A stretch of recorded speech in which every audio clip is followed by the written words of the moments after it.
Next है cell injury. तो cell injury के लिए जैसे मैंने पहले बोला कि सबसे पहले तो सेल क्या करेगी, अडप्टेशन की कोशिश करेगी। अगर वो अडप्टेशन में फेल हो रही है, अगर अडप्टेशन सेल नहीं कर पा रही है, तब जाके क्या है, सेल एकदम हाथ खड़े कर देगी कि अब मेरे बस की बात नहीं है। तो उस टाइम पर क्या है, सेल की इंजरी हो जाएगी। और वो इंजरी कैसे होगी, रिवर्सिबल होगी, इरिवर्सिबल होगी, उसकी डिटेल में बात करते हैं। तो देखते हैं, when cells are exposed to severely damaging agent, particular जो भी स्टिमुलेशन है वो कंटिन्यूअस मिलता जा रहा है सेल को, वो खुद के अंदर भले ही अडेप्टेशन कर रही है, फिर भी जो पैथोलॉजिकल कंडीशन है वो कंटिन्यूअस अगर बनी रहे, उसको जो एजेंट है या जो स्टिमुलेशन है वो कंटिन्यूअस अगर मिलता रहे, तो सेल की क्या हो जाती है, इंजरी हो जाती है। When cells are exposed to severely damaging agent that no longer to adapt, the cell may get injured। तब क्या है, वो अडॉप्ट नहीं कर पा रही है अगर लंबे टाइम तक सेल्स है, अगर जैसे कई बार क्या है, सेल के अंदर हाइपरट्रॉफी हुई या हाइपरप्लेजिया हुआ, तो ये पर्टिकुलर उस ऑर्गन के लिए भी तो सही नहीं है। यानी कि जो उसकी नॉर्मल फिजियोलॉजी है वो थोड़े बहुत टाइम तक उसमें मॉडिफिकेशन हो चल सकता है, 1 दिन है, 2 दिन है, लंबे टाइम तक नहीं चल सकता, क्योंकि उस पर्टिकुलर जो ऑर्गन है उसकी फिजियोलॉजी डिस्टर्ब होगी। और जब भी फिजियोलॉजी डिस्टर्ब होती है तो पैथोलॉजी डेवलप होती है, बस वही कंडीशन है। और अगर वही कंडीशन लंबे टाइम तक बनी रही, लॉन्ग टर्म में अगर वही बनी रही, तो क्या होगा, सेल इंजरी डेवलप होगी। तो the cell injury are two type. Cell injury है, दो तरीके से हो सकती है, वो रिवर्सिबल हो सकती है, जैसे कि सेल के अंदर इंजरी हुई, सेल ने अडेप्टेशन किया लेकिन फिर भी सेल के अंदर इंजरी हुई, और थोड़े टाइम बाद मान लो, चाहे वो मेडिकेशन के थ्रू, ट्रीटमेंट के थ्रू, या फिर अपने आप ही बॉडी के इम्यून सिस्टम के थ्रू अपने आप ही वो क्या, स्टिमुलेशन रिमूव हो गया, तो क्या हो गया, सेल वापस अपने साइज शेप में आ जाएगी, तो वो क्या हो गया, रिवर्सिबल सेल इंजरी। और हो सकता है उस सेल की डेथ हुए बिना, या ऐसी कंडीशन डेवलप हो जाए कि सेल की डेथ होना निश्चित है, तो वो कैसी इंजरी होगी, इरिवर्सिबल, यानी कि वो वापस से ठीक नहीं हो सकती। अब जो सेल इंजरी हैं उनके कॉज क्या हो सकते हैं, कब सेल इंजरी डेवलप होगी, कब लंबे टाइम तक क्या चीजें ऐसी होती रहेंगी जिससे कि आखिरकार सेल की इंजरी होगी या सेल की डेथ हो जाएगी। जैसे कि ऑक्सीजन की continue lack of oxygen, continue उस ऑर्गन को, कंटिन्यू सेल को अगर ऑक्सीजन की डिमांड उसकी कंप्लीट नहीं हो पा रही है, तो क्या होगा, उसकी डेथ हो जाएगी। क्योंकि कोई भी सेल है, हम जिंदा हैं क्योंकि हमें आहार मिल रहा है, हमें न्यूट्रिशन मिल रहे हैं, हम ऑक्सीजन ले रहे हैं। और हम क्यों जिंदा हैं, क्योंकि वो जो ऑक्सीजन है या जो वो न्यूट्रिशन है, उनका यूज कर रही हैं हमारी सेल्स। अगर वो सेल को ही न्यूट्रिशन या ऑक्सीजन नहीं मिलेगा, तो वो अपना काम बंद कर देंगी, वो अपने हाथ पैर खड़ा कर देंगी, वो आगे काम नहीं करेंगी। और वो आगे काम नहीं करेंगी तो उनकी डेथ होना निश्चित है। तो ऑक्सीजन की अगर कंटिन्यू कमी बनी रहती है, या स्टार्टिंग से ही जीन के ही अंदर कोई डिफेक्ट हो जाता है, कोई जेनेटिक जो है डिफेक्ट होने की वजह से भी सेल के अंदर क्या है, शुरू से ही इंजरी डेवलप हो सकती है, शुरू से ही इंजरी हो सकती है। सेल को कंटिन्यूअस न्यूट्रिशन नहीं मिल पा रहा है, थोड़े बहुत टाइम तक एडजस्ट कर लेती है सेल, लेकिन अगर लंबे टाइम तक उसको न्यूट्रिशन नहीं मिल पा रहा है, तो सेल इंजरी होना निश्चित है। उसके बाद बाहर से कोई फिजिकल एजेंट, जैसे कि एक्सीडेंट हो गया, ट्रॉमा लग गया, टेम्परेचर, बर्निंग वाले केसेस हो गए, थर्मल इंजरी जो केसेस देखने को मिलते हैं, उसके अंदर क्या है, कोई झुलस गया, आग से कोई जल गया, या जो इलेक्ट्रिसिटी से करंट लग गया, उनकी वजह से ये जो फिजिकल ट्रॉमा है या फिजिकल एजेंट है, ये कॉज होते हैं किसकी, सेल डेथ का। क्या है, जो इलेक्ट्रिसिटी, अगर किसी को हाई वोल्टेज का क्या है, शॉक लगा होता है, तो क्या है, जो नर्व सेल होती हैं उनके अंदर डैमेज हो जाता है, तो उससे भी क्या है, वो भी एक कॉज है सेल इंजरी होने का। रेडिएशन, कंटिन्यू कोई रेडिएशन में रह रहा है, जिससे क्या है, कैंसर डेवलप होता है, तो उसकी वजह से भी क्या है, सेल की इंजरी होने को होती है। उसके बाद इनकी मैकेनिज्म क्या रहती है, सेल की जब इंजरी हो रही है, चाहे वो रिवर्सिबल है या इरिवर्सिबल है, तो वो कौन सी प्रोसेस के थ्रू हम बोलेंगे कि सेल की इंजरी हो चुकी है। तो the cellular rearrangement of reversible injury can be repaired. अब देखो, दो तरह की इंजरी थी, रिवर्सिबल है और इरिवर्सिबल है। तो रिवर्सिबल है वो तो क्या है, रिवर्सिबल हम क्यों कह रहे हैं, क्योंकि एक टाइम बाद वो क्या है, वापस से नॉर्मल हो गई है। अब जो नॉर्मल हुई है तो वो क्यों है, क्योंकि वो रिपेयर हो गई, कैन बी रिपेयर, उसको रिपेयर किया जा सकता है, वो ठीक हो सकती है। If the injury injurious stimulation is mild. अब कब, जब वो कब रिवर्सिबल बोलेंगे हम उसको, या कब वो रिपेयर होगी, जब जो स्टिमुलेशन मिल रहा है वो बहुत माइल्ड है, बहुत छोटा मोटा स्टिमुलेशन है, जिससे सेल के ऊपर ज्यादा इफेक्ट नहीं हुआ। पड़ा भी है तो सेल अपने आप को मॉडिफाई कर सकती है, चाहे वो बाहर से हम ट्रीटमेंट के थ्रू करें या सेल अपनी तरफ से खुद कंडीशंस डेवलप करके ठीक हो रही है। लेकिन उसके लिए क्या है, स्टिमुलेशन कैसा होना चाहिए, माइल्ड होना चाहिए। The cell will return to normally. तो जो स्टिमुलेशन मिल रहा है, हम बोल रहे हैं दो टाइप की है, रिवर्सिबल और इरिवर्सिबल। रिवर्सिबल कब है, जब जो स्टिमुलेशन मिल रहा है वो माइल्ड टाइप का हो। माइल्ड होगा तो सेल क्या है, थोड़े टाइम बाद नॉर्मल हो जाएगी। परसिस्टेंस और एक्सेसिव इंजरी। लेकिन अगर जो स्टिमुलेशन उसको मिल रहा है वो परसिस्टेंस लगातार रहे, कंटिन्यूअस रहे, या फिर जो इंजरी हुई है चाहे वो ट्रॉमा के थ्रू हुई हो, किसी भी कारण से जो भी इंजरी हुई है बहुत ज़्यादा हो गई, जिसमें क्या है अब सेल भी कुछ नहीं कर सकती, वो इतना ज़्यादा एफर्ट नहीं लगा सकती उस सेल को, उस सेल की डेथ को रोकने के लिए। तो क्या होगा, जिसकी वजह से क्या डेवलप होगा, आपको अब ये वर्ड याद रखना है, point of no return. Point of no return किसके लिए यूज होगा, इरिवर्सिबल सेल इंजरी के लिए। तो अगर जो स्टिमुलेशन मिल रहा है वो परसिस्टेंस हो, जिससे क्या होगा, cause cell to pass the point of no return. आपको ये वर्ड याद रखना है, पॉइंट ऑफ नो रिटर्न कब आएगा, into irreversible injury and cell death. तो अगर स्टिमुलेशन कंटिन्यूअस मिलता रहा या इंजरी सेल के अंदर बहुत ज़्यादा हो गई, जिसमें सेल भी कुछ नहीं कर सकती, चाहे वो अडेप्टेशन कर ले, कुछ भी कर ले, लेकिन सेल अब अपने आप को नहीं बचा सकती, तो एक पॉइंट आता है जिसको बोला जाता है पॉइंट ऑफ नो रिटर्न। यानी कि अब रिवर्सिबल इंजरी तो बची ही नहीं, अब इंजरी चेंज हो गई इरिवर्सिबल में। तो वही क्या है, इरिवर्सिबल इंजरी, जिसकी वजह से आगे जाके क्या होगा, सेल की डेथ होगी ही होगी। अब मान लो, अब ये कंडीशन कैसे डेवलप हुई, हाइपोक्सिया। स्टार्टिंग में धीरे धीरे ऑक्सीजन की कमी हुई, धीरे धीरे ऑक्सीजन की कमी हुई, सेल ने अपने आप के अपने अंदर अडेप्टेशन किया, अपना वर्क इंक्रीज करके मेटाप्लेजिया कर लिया, चाहे हाइपरट्रॉफी कर दी, हाइपरप्लेजिया कर लिया, एट्रोफी, किसी भी वजह से सेल क्या करेगी, अपने अंदर अडेप्टेशन करेगी। यानी कि जो ऑक्सीजन की जो कमी हो रही है उसको धीरे कुछ भी करके उसको भरपाई करने की कोशिश करेगी, चाहे वो टिश्यू का फंक्शन कम करा के हो, या फिर क्या है, जो ब्रीदिंग रेट इंक्रीज करा के हो, कुछ भी करके हो, लेकिन सेल क्या करेगी, अडेप्टेशन करेगी।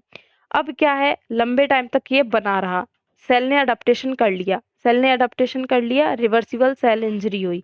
यानी कि जैसे ही ऑक्सीजन की उसको सप्लाई प्रॉपर होने लगेगी, वापस से सेल जिन्होंने अपने अंदर अडेप्टेशन किया है वो वापस से अपने नॉर्मल साइज शेप में आ जाएंगी। लेकिन अगर हाइपोक्सिया की कंडीशन कंटिन्यूअस बनी रही तो सेल किस में चेंज हो जाएंगी, इरिवर्सिबल सेल इंजरी हो जाएगी, ये डेवलप हो जाएगी अगर कंटिन्यूअस हाइपोक्सिया, या जो भी, ये तो जस्ट एग्जांपल है। कंटिन्यूअस जो स्टिमुलेशन सेल को मिल रहा है वो कंटिन्यूअस बना रहे, वो लगातार बना रहे, सेल अपने आप को मॉडिफाई ज़्यादा नहीं कर पा रही हैं, तो इरिवर्सिबल सेल इंजरी होगी। और जब भी इरिवर्सिबल सेल इंजरी डेवलप हुई तो सेल की डेथ होना निश्चित है। फिर क्या होगी, सेल डेथ होके ही रहेगी। रिवर्सिबल सेल इंजरी होने पर तो क्या है, वापस से सेल नॉर्मल साइज और शेप में, नॉर्मल अपना फंक्शन स्ट्रक्चरल हो चाहे कैसे भी हो वो अपना कर सकती है। लेकिन इरिवर्सिबल होने पर ऐसा नहीं हो पाएगा। फिर उसके बाद है, अब ये फ्लो चार्ट आपको याद रखना है। जैसे एग्जाम में अगर मान लो सेल इंजरी का क्वेश्चन आ जाता है, आप ये फ्लो चार्ट बना के आइएगा, काफी है, 5 नंबर से ज्यादा इसका क्वेश्चन आएगा नहीं। वैसे तो कभी इसका क्वेश्चन पूछा ही नहीं गया इस टॉपिक से, सेल अडेप्टेशन और इंजरी का कोई क्वेश्चन नहीं आया है, लेकिन अगर आ भी जाता है तो ये फ्लो चार्ट काफी है। तो देखो, स्टार्टिंग में क्या हो रहा है, नॉर्मल सेल है, वही स्टार्टिंग वाली लाइन याद कीजिए। नॉर्मल सेल है, सारा जो सेल जो भी काम कर रही है वो क्यों कर रही है, अपनी होम्योस्टेसिस मेंटेन करने के लिए, अब बॉडी की जो भी नॉर्मल जो फंक्शन है उनको चलाने के लिए अपना काम कर रही हैं और ज़रूरत पड़ती है फिजियोलॉजिकल स्टिमुलेशन के थ्रू, अगर उनको ज़रूरत पड़ती है तो वो अडेप्टेशन कर लेती हैं। ठीक है, तो जो नॉर्मल सेल है, अगर मान लो उनको फिजियोलॉजिकल स्ट्रेस हुआ या बाहर से कोई पैथोलॉजिकल इंजरी हुई या पैथोलॉजिकल स्टिमुलेशन हुआ, तो दो तरीके से सेल काम करेगी। अब जो इतना सारा पढ़ा है वो एक पेज में समरी में लिखा हुआ है कि उसको अगर फिजियोलॉजिकल स्टिमुलेशन या फिजियोलॉजिकल स्ट्रेस हुआ तो सेल क्या करेगी, अडेप्टेशन करेगी। वही 4 प्रोसेस के थ्रू वो अडेप्टेशन करेगी। बाहर से कोई पैथोलॉजिकल स्टिमुलेशन मिला या इंजरी हुई, ट्रॉमा हुआ टेम्परेचर के थ्रू या कुछ भी किसी भी वजह से उसको ट्रॉमा हुआ है, तो क्या होगा, अब जब भी ट्रॉमा होगा, एक्सीडेंट हुआ, ट्रॉमा जब भी वुंड बनेगा तो सेल की इंजरी होगी, कुछ कुछ तो पार्ट डैमेज होगा। तो मान लो जैसे कि स्ट्रेस हुआ, सेल ने अपने अंदर अडेप्टेशन किया। अब अगर लंबे टाइम तक सेल अडेप्टेशन नहीं कर पा रही है, तो सेल अडेप्टेशन कर लेती है, तो स्टिमुलेशन जब रिमूव हो जाएगा तो वो नॉर्मल हो जाएगी। यानी कि ये बैक चार्ट भी ठीक है। जैसे कि वापस से सुनिएगा, कोई भी सेल को फिजियोलॉजिकल कंडीशन या फिजियोलॉजिकल स्टिमुलेशन मिला, सेल ने अडेप्टेशन किया, ठीक है। अगर अडेप्टेशन कर लिया सेल ने, वापस से वो स्टिमुलेशन क्या है, रिमूव हो गया, तो सेल वापस से नॉर्मल हो जाएगी। अगर मान लो वही सेल अडेप्टेशन उसने कर लिया, लेकिन लंबे टाइम तक वो कंडीशन बनी रही है, उसको अडेप्टेशन की और ज़रूरत है, वो अडेप्टेशन नहीं कर पा रही है, तो क्या होगा, सेल की इंजरी होगी। सेल में इंजरी होगी, कुछ ना कुछ तो डैमेज होगा, चाहे वो ऑक्सीजन की कमी की वजह से हो, चाहे वो न्यूट्रिशन की कमी की वजह से हो, तो सेल के अंदर इंजरी डेवलप होगी। अब ये इंजरी डायरेक्ट भी हो सकती है, एक्सीडेंट हुआ, कोई पार्ट कोई ऑर्गन कट गया, स्किन हट गई या ब्लड का लॉस हो गया, सेल की इंजरी होगी, डेफिनेटली है, ठीक है। अब ये सेल इंजरी दो तरीके की हो सकती है। अब यहाँ से आगे डिवीजन देखिएगा, सेल की इंजरी है दो तरीके की हो सकती है, रिवर्सिबल और इरिवर्सिबल। रिवर्सिबल सेल इंजरी कब होगी, आपको बता दिया है, जो स्टिमुलेशन होगा अगर वो माइल्ड टाइप का है, ज़्यादा उसने सेल को डैमेज नहीं किया है, स्टिमुलेशन माइल्ड है, थोड़े टाइम बाद वो रिमूव हो गया है, तो क्या होगा, रिवर्सिबल सेल इंजरी होगी। और रिवर्सिबल सेल इंजरी होगी तो सेल वापस से नॉर्मल हो जाएगी। लेकिन अगर यही सेल इंजरी इरिवर्सिबल है, अब इरिवर्सिबल कब होगी, जब सीवियर प्रोग्रेसिव, यानी कि जो स्टिमुलेशन है वो कंटिन्यूअस उसे मिलता रहे, सेल अडेप्टेशन तो फेल हो ही गया है, प्लस जो स्टिमुलेशन है उसको कंटिन्यूअस मिलता रहे, जो उसके लिए डेवलप हो रही है कंडीशन, जो स्ट्रेसफुल कंडीशन सेल के लिए डेवलप हो रही हैं, वो कंटिन्यूअस बनी रहे, तो सेल की क्या होगी, इरिवर्सिबल इंजरी होगी। अब इरिवर्सिबल इंजरी होगी यानी कि सेल डेथ होगी। तो देखो, सबसे पहले है नेक्रोसिस। इरिवर्सिबल सेल इंजरी हुई, सेल कुछ भी, सेल का फंक्शन रुक गया, सेल के सारे काम रुक गए, सेल की क्या हो जाएगी, डेथ हो जाएगी। तो डेथ ऑफ सेल यानी कि नेक्रोसिस हो गई। और एक चीज होती है, आपको ये टर्म याद रखनी है, एपोटोसिस। एपोटोसिस क्या होता है, एपोटोसिस में इन्होंने समझाने के लिए लिखा है कि falling of leave, falling of like leave, जैसे कि पेड़ से जो पत्ते झड़ते हैं, यानी कि जब भी जो पत्ता है वो अच्छी तरह से बन जाता है तो वो अपने आप एक टाइम बाद, या जब भी वो मैच्योर हो जाता है वो एक टाइम बाद झड़ जाता है, बस वैसी सी प्रोसेस होती है बॉडी के अंदर, उसको बोलते हैं एपोटोसिस। अब ये एपोटोसिस यानी कि सेल की डेथ होना, सेल का वहां से हट जाना, सेल की डेथ होना, इन एक एक शब्द में समझे, सेल की डेथ होना ही क्या है, एपोटोसिस है। अब ये कंडीशन दो तरीके से डेवलप हो सकती है, यानी कि एक तो हेल्थ हेल्थ के लिए, हेल्दी हेल्दी पर्सन में भी ये कंडीशन डेवलप होगी, और अगर पर्सन को डिजीज है तब भी ये कंडीशन डेवलप होगी। अब हेल्थ के लिए ये कंडीशन कैसे डेवलप होगी, यानी कि अगर एग्जाम्पल के लिए कि मान लो कोई सेल को फंक्शन करना है, और उस सेल के फंक्शन के लिए वहां से पहले कुछ सेल को हटना जरूरी है, तब जाके वो सेल अपना नॉर्मल काम कर पाएगी। ऐसा होता है प्रेगनेंसी के टाइम पे, कि जब भी इम्प्लांटेशन होता है, जब भी प्लेसेंटा फीटस आपस में जब भी ये जुड़ते हैं, तब क्या होता है, जो यूट्रस की जो कुछ सेल्स हैं वो वहां से रिमूव होती हैं, जिससे फीटस क्या है वहां पे अटैच हो सके, इम्प्लांट हो सके। तो वो वहां से उन सेल का रिमूव होना या सेल की डेथ होना क्या है, हेल्दी एपोटोसिस। तो देखो, द प्रोग्राम्ड यानी कि प्लान्ड है, ऐसा होगा तभी आगे का काम अच्छे से हो पाएगा। तो the programme death of specific cell, अब सारी सेल्स के लिए नहीं होगा, कुछ स्पेसिफिक सेल में ही एपोटोसिस की हेल्दी प्रोसेस होती है। जैसे एग्जांपल आपको प्रेगनेंसी का दे दिया गया, the programmed death of specific cell, destruction of cell, the program destruction of cell during embryogenesis including implantation। अब जब भी, अब ये सारा आप, अब कैसे होता है क्या होता है ये तो डिटेल में बात आप थर्ड ईयर के अंदर देखोगे। तो उस टाइम पे क्या है, वो जो इम्प्लांटेशन है उसके लिए यूट्रस के अंदर क्या होता है, एपोटोसिस होता है। तो वो एक हेल्दी प्रोसेस है, पैथोजेनिक नहीं है, पैथोजोनिक नहीं है, फिजियोलॉजिकल है, हेल्दी प्रोसेस है। तो वो क्या है, जो सेल यूट्रस की वहां से हट गई अब वो वापस कभी नहीं आएंगी, तो इसलिए इनको किस में रख दिया, इरिवर्सिबल में रख दिया। और एक है डिजीज, जैसे कि मान लो ट्यूमर हुआ, कैंसर हुआ, तो जो कैंसर सेल जिसमें क्या है, ट्यूमर के अंदर क्या है, सेल की जो ग्रोथ है लगातार होती रहती है, बहुत रैपिड ग्रोथ होती है जो सेल्स की, उसमें क्या करती हैं वो जो सेल्स है उस और दूसरी सेल्स को डैमेज होने के लिए या टिश्यू को डैमेज करने से रोकने के लिए खुद की क्या कर लेती हैं, खुद के फंक्शन को ही रोक देती हैं, खुद की ही जो ग्रोथ रेट है उसको कंट्रोल कर लेती हैं, यानी कि खुद का मल्टीप्लिकेशन ही वो रोक लेती हैं। ऐसा कुछ ट्यूमर सेल्स के अंदर होता है। तो ये जो एपोटोसिस है वो डिजीज पर्सन के अंदर देखने को मिलता है।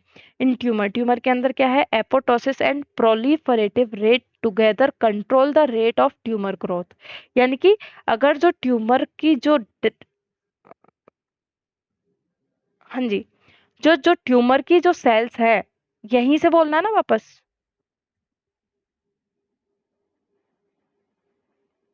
हाँ जी, मेरे को,